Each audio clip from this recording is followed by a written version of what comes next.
and fourth in a row Brussels Talks event in our series that it's powered by the National Center for Research and Development Office Business Science Poland here from Brussels. This time we will discuss the European Innovation Council's ambitions, first results and outlook. And as you all know, since you registered for our event, we were supposed to have here with us Mr. Jean-David Malo, who is the director of the Executive Agency for EIC and SMEs. But unfortunately, he informed us yesterday evening that he was sick, and it was impossible for him to join us.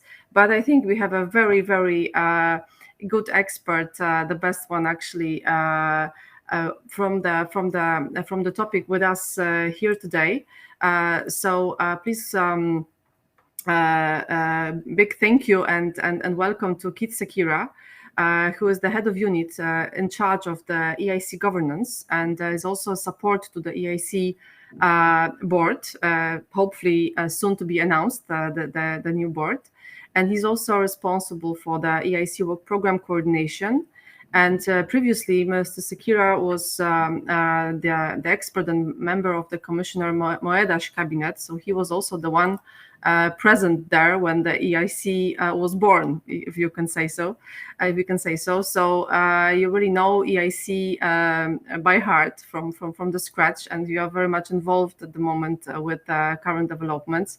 So thank you very much for agreeing to joining us on such a short notice. And I'm pretty sure that all our questions that we already have, that we received from the participants, and we will still receive probably during the event, will be answered, and the discussion will be as interesting as we were planning to have one with Jean-David Malo. So again, thank you and welcome. And before we will pass to the discussion and your introductory speech, just a few technical issues for our participants. So you can use the chat, and please do so to communicate with us. So if anything is technically not clear, write in the chat to us. And most of all, please post your questions to Mr. Sekira in the chat, and we will ask them, put them on the screen, and that's the way we will manage this event today. We don't have any slides, so we will not send you any kind of summary afterwards. But I think that the mode of having this event as a discussion, as a free talk, is probably better. So I think that's it as it comes for technicalities. It's I hope pretty straightforward to use the Click Meeting. So without the further ado, I would like to ask the first, very general question to Keith, which is related to the a bit of a maybe summary of the first year, almost first year of the full-fledged European Innovation Council. So maybe some first results already, and some outlook for the nearest future. But also the big ambitions, because we know that this is just the start, and the ambitions are placed there for a long-term perspective. So Keith, the floor is yours, please. Thank you very much, Eva. And let me pass the apologies of Jean-David Malo. I mean, he really wanted to be here today. He's been very unwell this week, and unfortunately still not well this morning, but it's a great pleasure for me to be here. Maybe I can start with an announcement and answering your final question, which is the new EIC board will actually be announced this morning. So it should be live very soon, and this is one of the important pieces of the governance of the EIC. So we have some great people on the new EIC board that will be helping us both set the ambition for the EIC, but also make sure that the way we implement the EIC is really meeting the needs of innovative researchers, startups, investors, and others. So to turn to your question, Eva, as you said, I had the experience of being with Commissioner Moedas at the beginning, so can compare where we are against the original objectives of the EIC.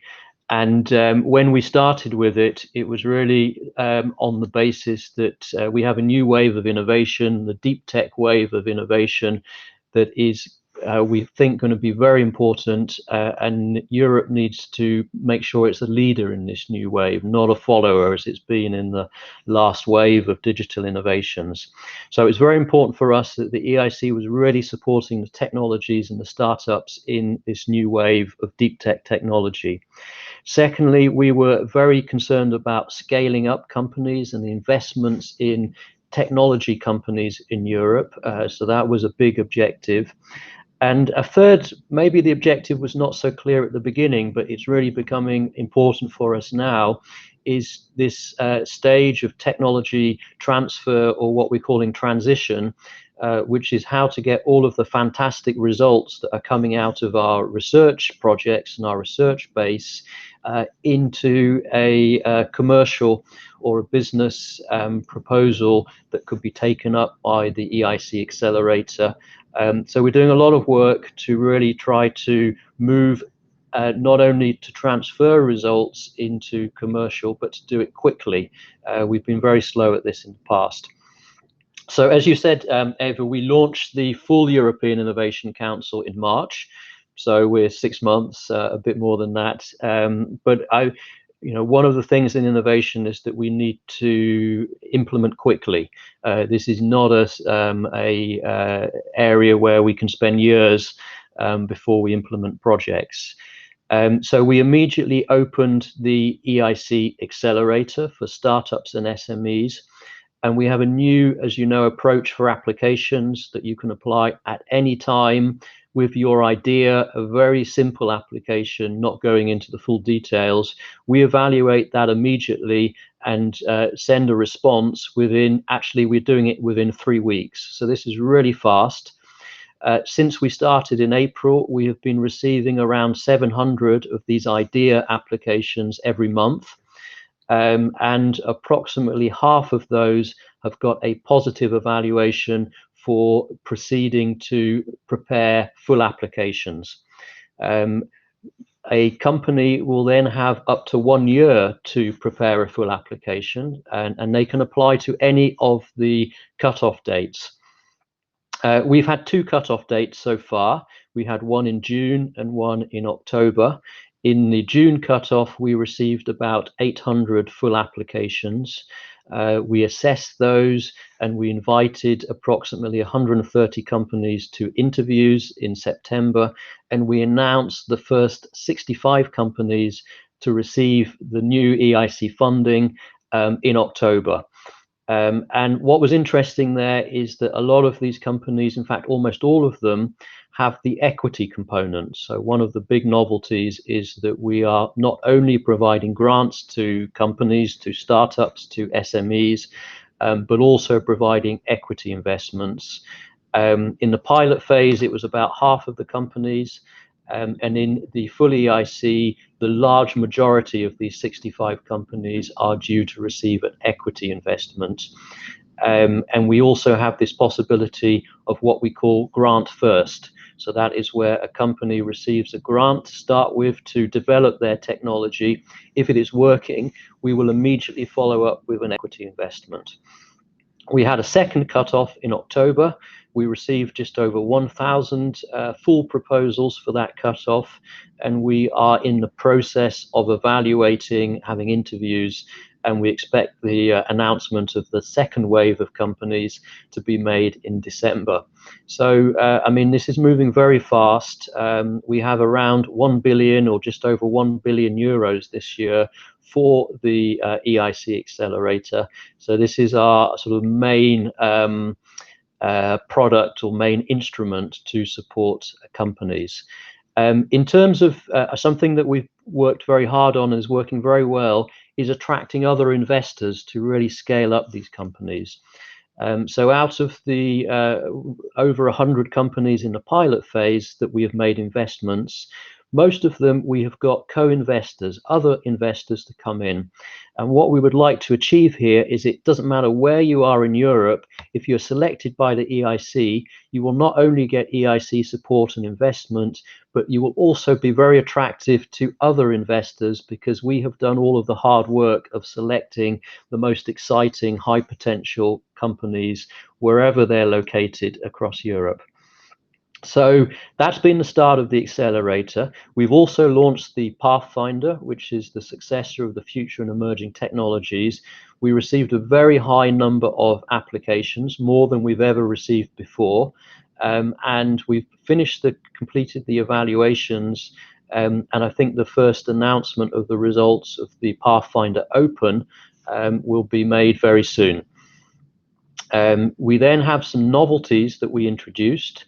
We have what we've called transition funding, and this is very much what I mentioned, to support projects that have research results that could be turned into an innovation, but actually turning them into an innovation is quite expensive. It needs resources. It needs resources to mature the technology, but also to create the business case to bring this to market. So we've introduced this funding this year. We had 100 million. We limited it to follow-up projects to Pathfinder or the FET program, but also to ERC proof of concepts. You don't need to be the same university or company, but you do need to prove that you are taking a result from one of these projects and you want to take it further. We received over 400 applications for the first transition call, and we're evaluating those at the moment. So this is a very sort of new area for us to get involved in. And then the last point for the implementation is that we have this, the Pathfinder challenges. So these are specific technologies that we've identified. And the big novelty here is that we have this role of program managers. So we've recruited in the agency very high-level program managers to work with the projects, to work with a portfolio of projects in these areas of breakthrough technology, to really have an overall approach to bring the technologies to market. So we had our first deadline for the Pathfinder challenges. We have 5 challenges identified in 2021. And again, we will be introducing this new approach of the portfolio management by program managers. So we're very happy with the launch of the EIC. We will have the board in place as of today, so we can start working with them to really get the viewpoints from the innovation ecosystem community. We've been working very well with the European Institute of Innovation and Technology. We have a partnership with the European Research Council, Scientific Council, to really bring a much stronger emphasis on researchers and researchers who have innovations that they want to bring to the market. We're working on our implementation plans for 2022. One of the areas that I wanted to mention, and then I'll finish, is that we would really like to get more applications, more participation from Poland, from other widening countries. We are not happy with the level. We feel that there's untapped potential. There's a number of things we're doing from our side. We're about to sign an agreement with the national contact points to support networking, best practice, particularly to support those NCPs in widening countries. We will also have a new agreement with the Enterprise Europe Network for them to support SMEs, particularly in widening countries, to find the ones that should be applying to the EIC and to support them. We are then also putting a lot of effort into the Seal of Excellence. So this is a certification for the very good companies that come to us that we're not able to fund. We have lots of these from the pilot phase. There will be many more coming in the full EIC, and it's very important for us. that as many as possible of these fantastic companies can be supported at national level or through other funding schemes. But this is the sort of last message I wanted to give, that your support on this to really get more visibility, more support, more applications from Poland, from the region, would be extremely welcome. Many thanks, Eva. I hope that's enough to start the discussion.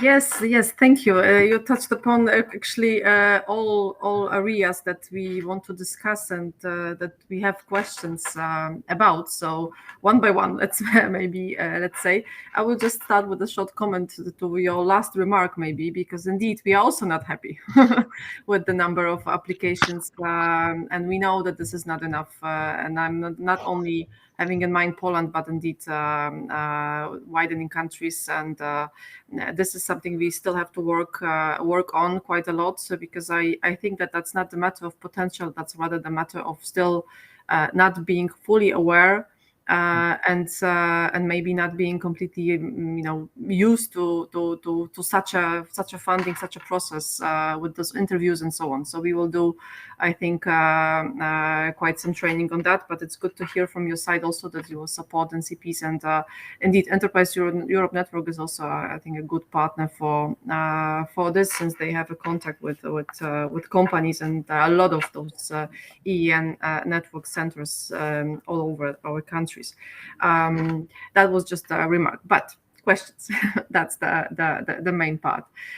So let me start with one rather strategic, and then we can also go a bit more into some implementation issues. You said that EIC, and we all know it's basically there because we want to keep innovations, and we want to do really high level innovations in Europe. So what's your opinion about maybe political factors or barriers that are actually preventing innovation and technologies from further developing in Europe, and for what is actually there that it's not making those innovators comfortable enough to develop business, and then they decide to leave? Yeah, no, I mean, we're doing a lot of work on this at the moment, and as you may know, Commissioner Gabrielle would like to propose, and she's working very hard on this, a new innovation policy for Europe. So this is, we've been collecting a lot of views, a lot of reports. I think one of the big issues we're coming across is this problem of scaling up. So we do actually have as many startups in Europe as in the United States, for example. But when you look at how many of these companies really grow to become, leaders in their field, this is where we're missing out. So this is very much how we're positioning the EIC, that the fact that we can now make very substantial investments up to 15 million euros is really important to allow companies to have a option to access finance in Europe. And this is the finance which is very hard for private investors. Private investors find it very hard to judge new technologies. They're not familiar with it. Often they're new teams that they don't have a track record in building businesses before, or they come from regions that the investors don't know. So this is what we're really trying to do from the EIC side, but we're also looking at what more could be done to support companies as they really become, very important companies. What we've seen in the EIC pilot is we've already supported 2 unicorn companies. So these are 1 billion euro companies. So we can see already that the EIC is having a big impact. It can really help with this. A second issue, I think, is around what I mentioned of technology transfer. A lot of universities, there's not the tradition yet in Europe, there's not the knowledge and capabilities about how to turn very interesting research into a commercial investable business. It's a lot of hard work. You really need skills in this area. You need to bring together investors with entrepreneurs, with researchers. And these worlds have been, in many places, too far apart. Investors know nothing about research. Researchers don't know about how to make their ideas an investable one. So this is also what we're working with, and I think the transition funding will be very important. And then there's the area of, really making the use of our potential in Europe. I mentioned about, having countries in Central Eastern Europe more participating in European programs, which can put them on a global stage.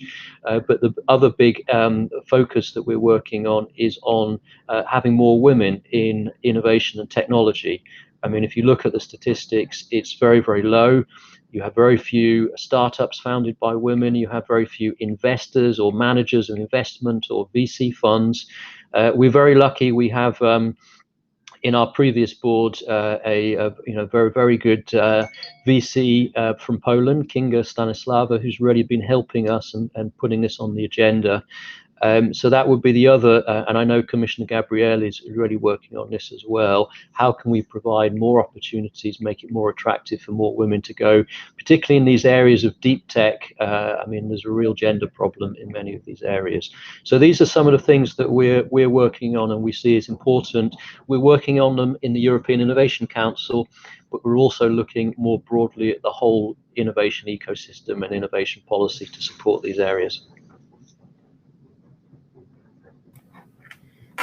Yes, thank you. One of my questions was also indeed related to the role that the EIC could play in supporting women innovators, because we see that this is still not enough, and I know that there are some specific actions already in place for women. If you could say a bit more details maybe about some concrete plans as it comes to this. Well, the first I'll mention, and it will be announced next week at the EIC Summit, is the Women Innovators Prize. We started this, I think, 5-6 years ago. At the beginning, we actually had very few applicants for the Women Innovators Prize, the European Women Innovators Prize. But now, I mean, we get an amazing number of applicants and very, very impressive candidates. So this is really to create a kind of role model and recognition of fantastic women innovators across Europe. So this has been going for a while. What we've introduced more recently is we have been working on a new scheme that we launched earlier this year called Women Tech EU. And this is a scheme for new companies formed by women, female founders. So it's at the stage before the EIC Accelerator when a company is being set up. So we ran our first call to support startup new companies with women founders, and again we've had a fantastic response. We were a bit concerned whether we would have sufficient applications, but very, very large number of applications. So it really shows that we can attract more women into this formation stage of new technology companies. And then we have launched what we've called the Women Leadership Programme. This is a mentoring program that we will offer to all of the companies in the EIC Accelerator with a female founder or CEO, as well as the companies that we've selected through the Women Tech EU scheme.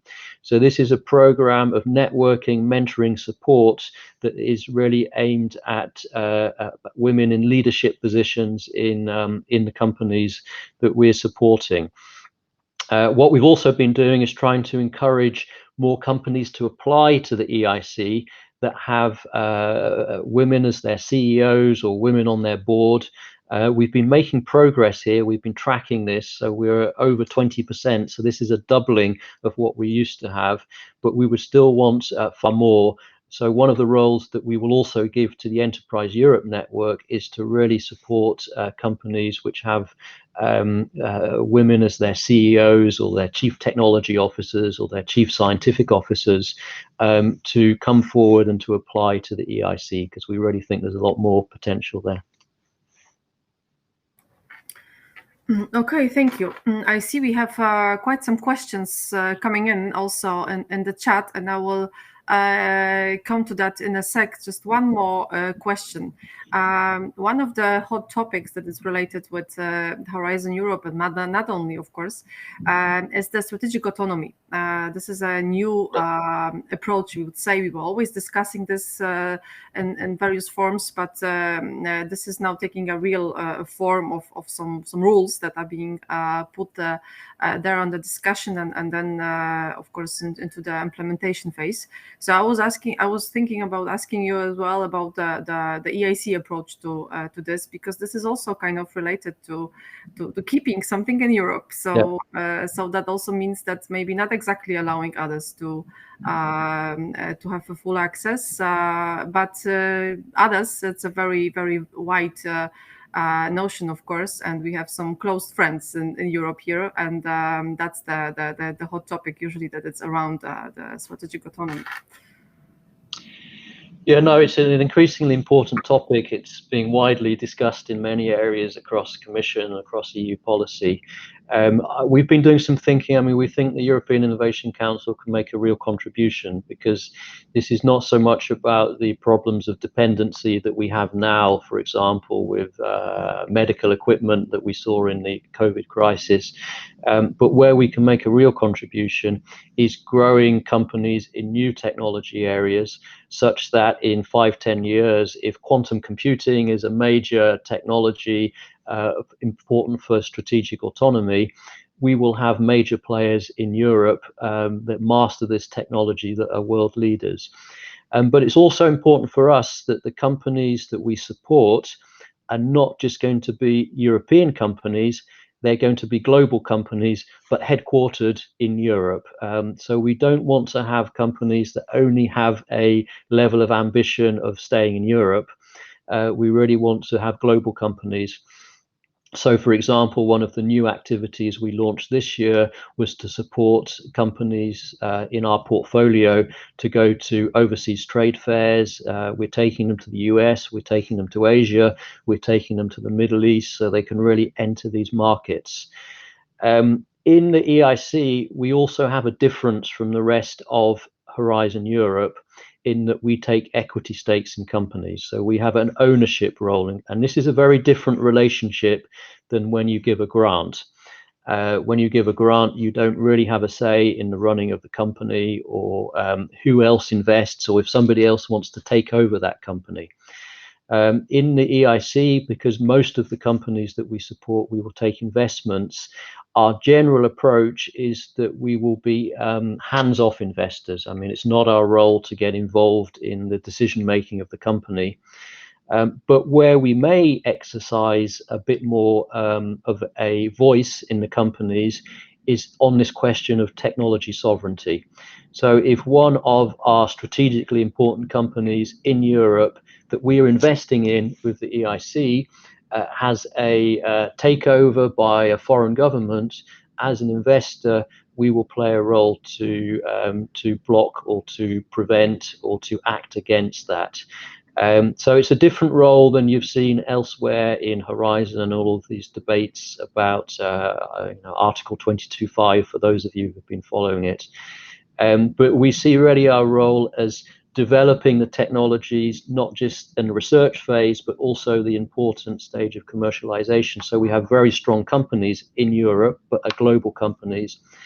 And secondly, we have this interesting role as investors in companies, which we can use in exceptional cases. This is not our general rule, but where necessary in exceptional cases, we can use our investment and our shareholder role in companies to ensure that we don't have activities, takeovers that would go against European interests. Okay, this seems to be a huge challenge indeed, in all senses. Okay, let's now move to the questions that are in the chat. Some of them, as I said, we received before the event, and there are others coming in now. Maybe let's come back for a sec to managers. You mentioned program managers. You mentioned. And I will now put this on the screen so you could also see the question. So what is the exact role of EIC program managers and implementation and management of those high-risk projects? Yeah, so we recruited the first program managers about a year ago during the pilot phase. We have 4 program managers at the moment, and we are in the process of recruiting a further 6 program managers. So this is a very new role for us. Traditionally, the commission role has been what I would call an administrative role. So we've selected projects with outside experts for the evaluations, and then the role of the commission has been to check the reports, to check the cost statements, which is an administrative role. So the idea of program managers is that they are not playing the financial or administrative function. They're not checking cost statements or reports. They are really experts in the field that can talk on a peer-to-peer basis with the researchers and the companies in the area. So in doing that, they can help those projects find opportunities.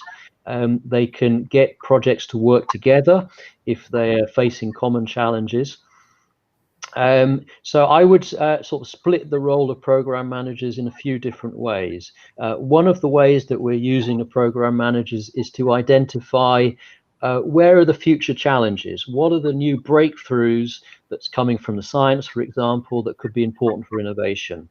And we will put these into the work program on the EIC challenges. So what you will see in the 2022 work program is a new set of challenges for the Pathfinder. Not all, but many of them have been proposed by the program managers. Secondly, in the selection of projects, they will, in the Pathfinder challenges, be taking part in the evaluation. And we will do the evaluation, not just we will be looking for the best projects, but we will also be looking for the best set of projects. So if we have 2 projects doing the same thing, we may decide that we pick the best one, but we need an important other project to have a portfolio that can really make an overall advance in the technology area.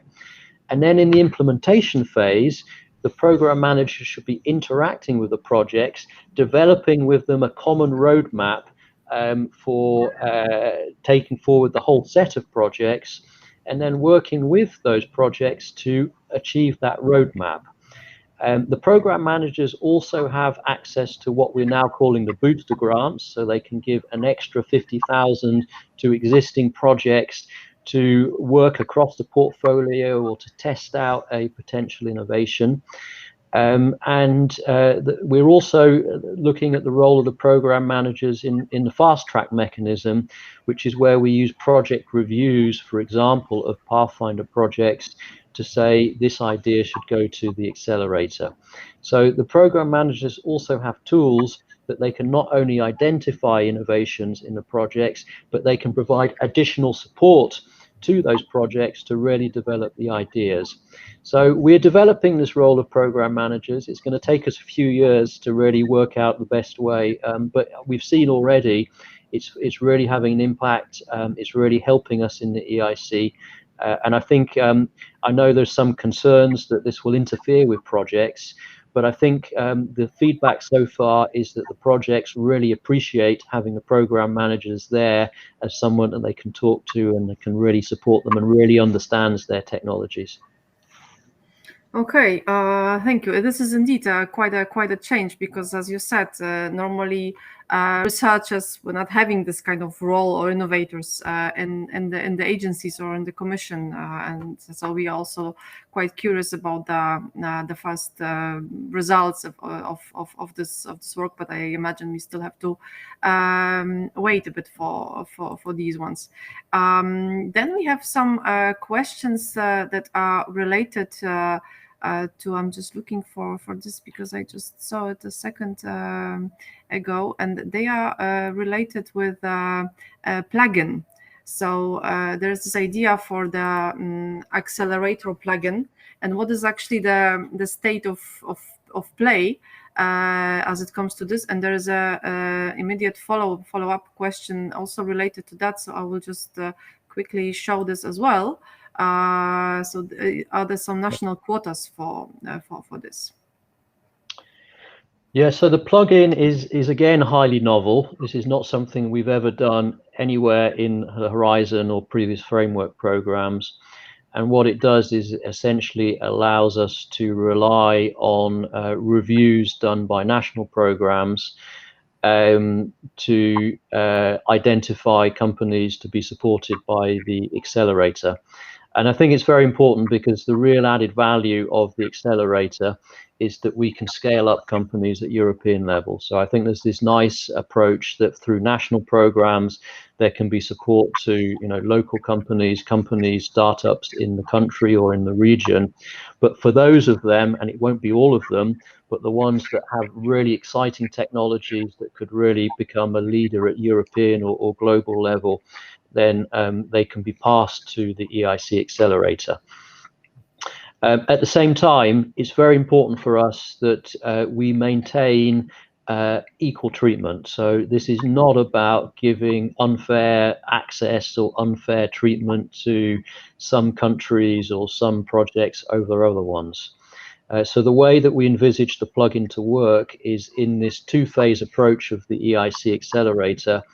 The national programs that are identified will conduct the first phase to, is this a innovation, a company that fits the EIC profile? And if the answer is yes, then we will invite that company to prepare a full proposal, and that full proposal will be assessed and evaluated in the same way as other applications.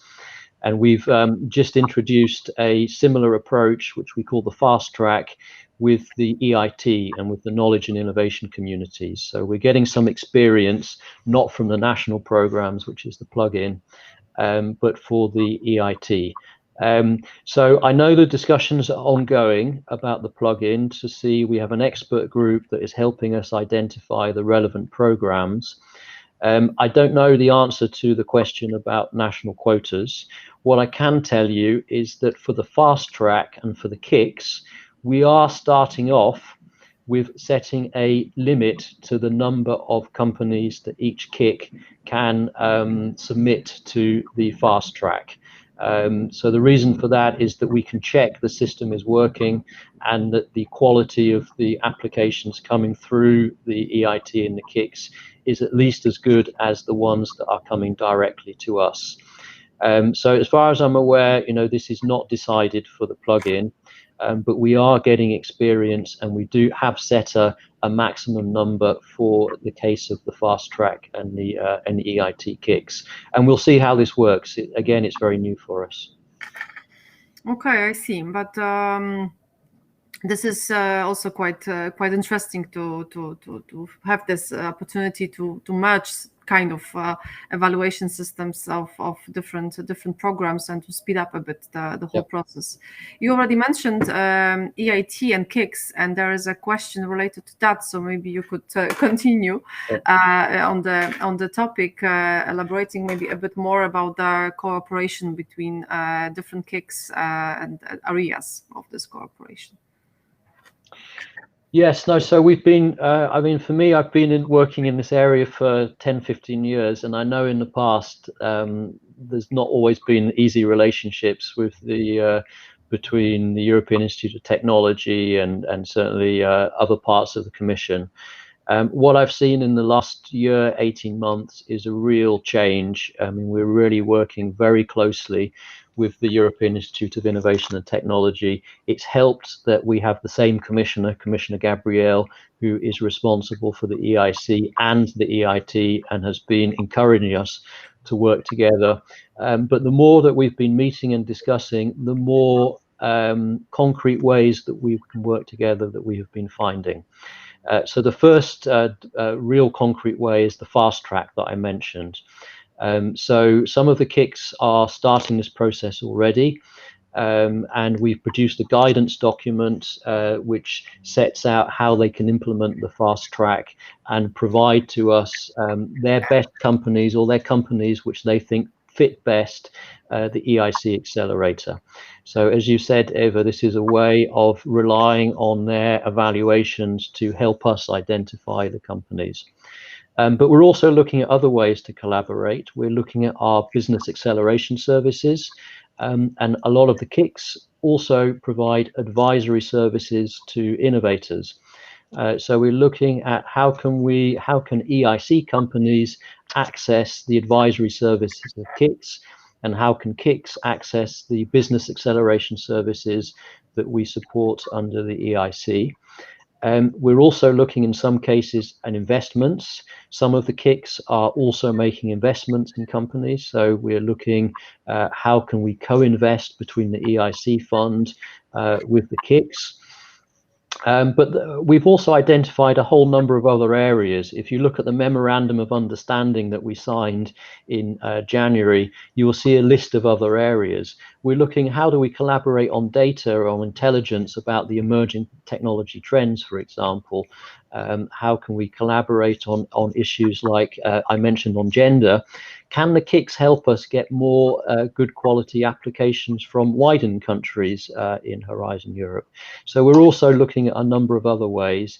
And now that we have the new EIC board appointed, we'll also be looking at having at the level of governance what we had before as a joint group between members of the EIT governing board and the EIC board that can oversee this relationship and help us identify the priorities and where we can make progress. So, I mean, I know it's also sometimes seen as a debate between the EIT and EIC, but we are really collaborating very strongly. And I think, you know, SMEs, innovators, they'll start to see this more and more, that they, you know, if they go to a KIC, the KIC will also help them get to the EIC and vice versa. Okay, thank you. Indeed, this sounds a bit more promising that a bit of a history that we have behind as it comes to potential overlapping that might have appeared. And we have another question that is also mentioning overlapping, basically, but with another European Commission program. This is InvestEU, and this is, of course, directed not to the whole EIC, but specifically to the EIC fund. So if you could elaborate on that, please, now. Yeah, so I mean, the idea, what we saw with the predecessor of InvestEU, which is the European Fund for Strategic Investments, or often known as the Juncker Fund, is that it was very, very successful, but it was not able to invest in very high risk, technology risk startups. So this is why this is the gap that we needed to fill with the EIC fund. So if you look at the conditions for the EIC Accelerator, in fact, we are aiming for companies that are not yet at the stage that from a normal investment perspective, I'm talking about how you know, you look at investment from in terms of risks and the assets. This is not normally that you can't invest. I mean, most of the companies that we support, they don't have sales, they don't have revenues, they don't have sort of physical assets, they have intellectual assets. So for most investors and for InvestEU, this is not possible to invest in them. So this is where we are investing. But of course, as these companies mature, as they start to generate revenues, as the technologies become more robust, then we very much want other investors to come in. And I expect in many cases, those will be other investors that are supported by InvestEU. So this is really about having a ability to support companies at very early stage, high technology risk stage with the EIC. But then for more normal financing, this can be supported through InvestEU. And we are looking at ways that we can work with InvestEU to make this operational as well. You have to remember InvestEU is only just being launched as well at the moment. Yes, we know that this is just about to start. Okay, there is a question coming in also to our discussion with the UK perspective. So you mentioned before that quite a number of applicants in the first accelerator called also asked for equity, which is not possible for the UK participants. So does it have any impact on evaluation of proposals coming in from UK? No, so they're not looked at negatively. I mean, all applications are looked at against exactly the same criteria. And it's really a result of the evaluation process, how many companies we support with grant only, how many we support with blended finance. In the first call or the first cutoff, we've actually got some companies that have no grant component because the jury said they don't need grants, they need the investment. So we have some equity only companies. And there were some companies that they said, well, they're not ready for the equity yet. So we have quite a few of the grant first. So all the companies are looked at in exactly the same way. But we do have some conditions for grant only, which of course apply to the UK as well. Because what we want to avoid is that we support with a grant the development of an innovation, which then has no follow-up. So what we've said for the grant-only approach is that when you come to us, you have to show that you have other sources of financing to scale up your innovation. And if you can show that, then that's fine. If you're in the UK, of course, this is something that you need to show when you come to the EIC. But we do have in our first set, we have some UK companies. What is still not finalized is the association agreement with the UK. We have the overall agreement that foresees the UK to be fully associated to Horizon Europe, with the exception of the EIC fund equity. But we know all of the discussions with the UK are very difficult at the moment. So we haven't finalized this association agreement. We hope we can make progress on it. But this is also, to be aware of, that if for UK companies, actually us providing the funding is dependent on the finalization of the association agreement. Okay, thank you. Yeah, this is still pending indeed, as a big one of the big questions that are remaining in the association area. Yeah, well, now I think I see some questions concerning EIC transition, which is also a novelty. So one is just asking about the research component still there. What is the role? And I will maybe already publish also the second one that is relating to the limitations for applicants. You mentioned that you have to have before either Pathfinder or a future and emerging technology project or proof of concept from ERC. So yeah, these two now. Okay, so as I said at the beginning, transition is a new funding scheme for us. We've had something called we had the Launchpad under the previous FET, but that was for small amounts, and we had the transition to innovation scheme, but that was quite limited. So what we've tried to do with transition is to keep it very open in terms of what we fund. So in some cases, the main need may be on the technology side, that we need to fund the demonstration of that technology in the commercial environments or for specific applications. In other cases, the technology might be quite robust, and what's really needed is to invest in developing the business case. I mean, what is the market for this? What is the intellectual property protection? What is the financial and the financing strategy? And we also know that the way this happens can be very different. You can have a spin out from a university. You could have a licensing agreement from a university to an existing company.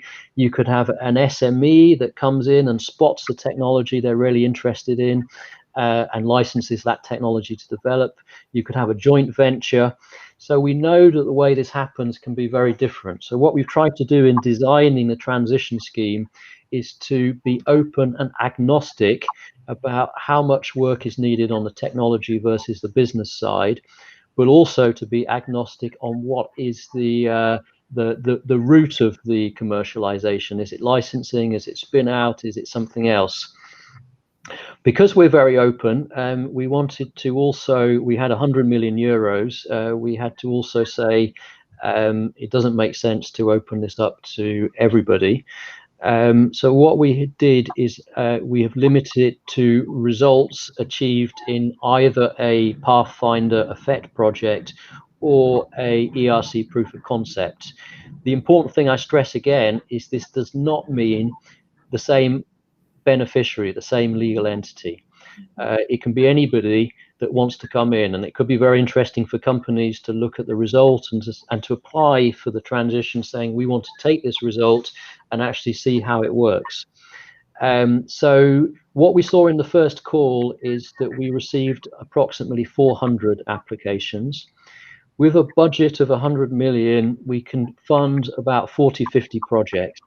So we're looking at a success rate of around 10%. We'll see. I mean, this is ongoing, so this is just to give you an idea. So we don't think we're at the stage where we can remove those limitations.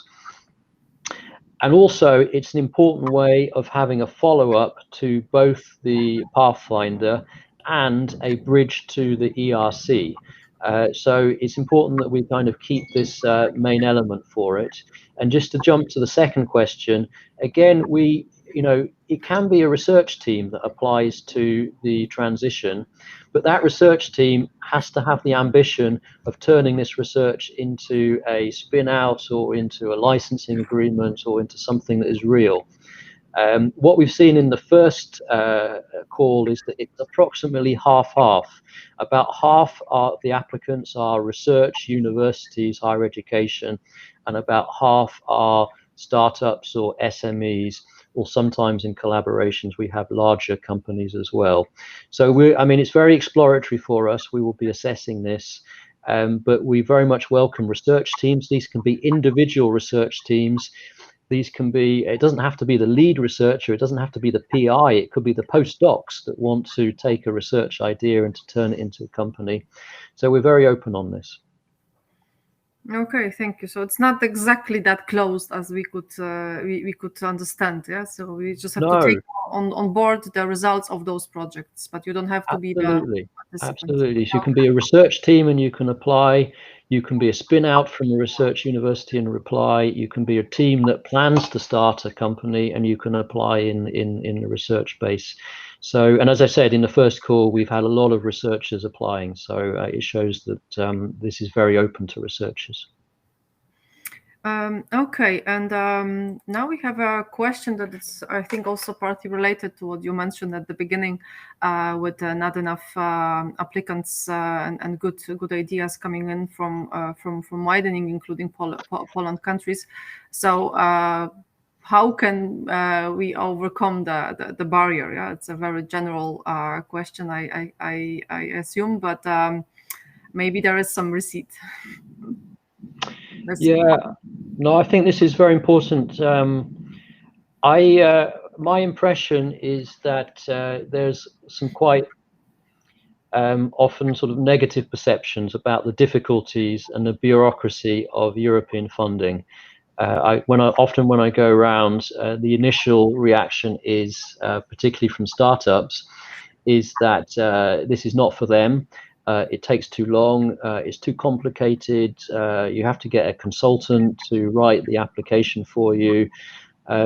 So these are the kind of myths, I would call them. And I think probably there was a lot of truth in this 3-4 years ago, but we've worked really hard to change all of this. It's very easy to apply, particularly for the EIC Accelerator at this first stage. We will be making it easier and easier as we go through. There is no need to have a consultant. Of course, you can use a consultant if you think they will help you. But a lot of the companies we fund, they haven't used consultants at all for their application. And because the danger of using consultants is that it's not really your application anymore. And you come to the interview phase and you don't know what's in your application because it's been written by consultants. It's very quick, as I say, you get an answer in 3 weeks from the first stage. So, and then you can see, once you get that answer, you know you're the type of company we're looking for. We provide coaching then for companies that have passed the first step to help them build their business, because we've seen in the past there's some great ideas, but then they haven't been turned into a proper application. So these are the things that we are doing. But I think there's a lot of misinformation. I think it will be important for us to, and I hope that we can travel more, and next year we can really, from the Commission side, from the agency side, we can do workshops in different countries. We can work with the NCPs, with the EEN, to really get much clearer information, overcome this misinformation. And the other thing I think is very important is to involve and to talk to companies, to projects that have been successful.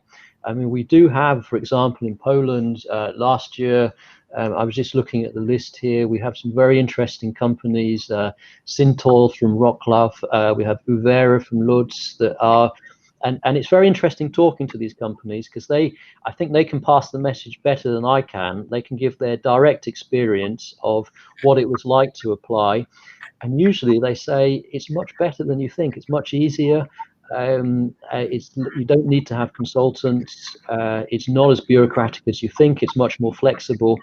So I think we all have to make this effort to actually say this is very different from what it was in the past, to get companies involved. And I know from my unit and myself, we would really like to have more of these kind of workshops where we can really address some of these issues. And that provides us with feedback about how we can improve things from our side as well. So it's a big challenge for all of us, but I hope you can help with this, and any ideas are very welcome. Yes, thank you. That's also our role indeed, and we are also always inviting some companies to present their success story related to application, and there are always also a bit of there are also challenges and a bit of problems coming in together with this, but all in all, they are all very, very happy, and they were also, I think, recently even shocked, I would say, by the fact that these are just a few slides and a video presentation as an application at this first stage. Yeah? So this is indeed a change. Okay, we are coming slowly to an end of our meeting. There is one question that is always there, since the year is almost done, and European Innovation Council has annual work programs. So what's the planning for the next year? Yeah, so I mean, we have an annual work program, but we have a 7-year budget. So we know more or less the budget for next year and future years. There's a bit of uncertainty which is linked to the association agreements. But I think the budget in 2021 was approximately 1.5 billion, and next year it will be approximately 1.6 billion. So, I mean, it's very much the same level. We don't plan to have major changes in terms of the amounts going to the different schemes, the Pathfinder, the transition, the accelerator. The only thing I would add on this is that, particularly for the accelerator, we are using budget from Next Generation EU.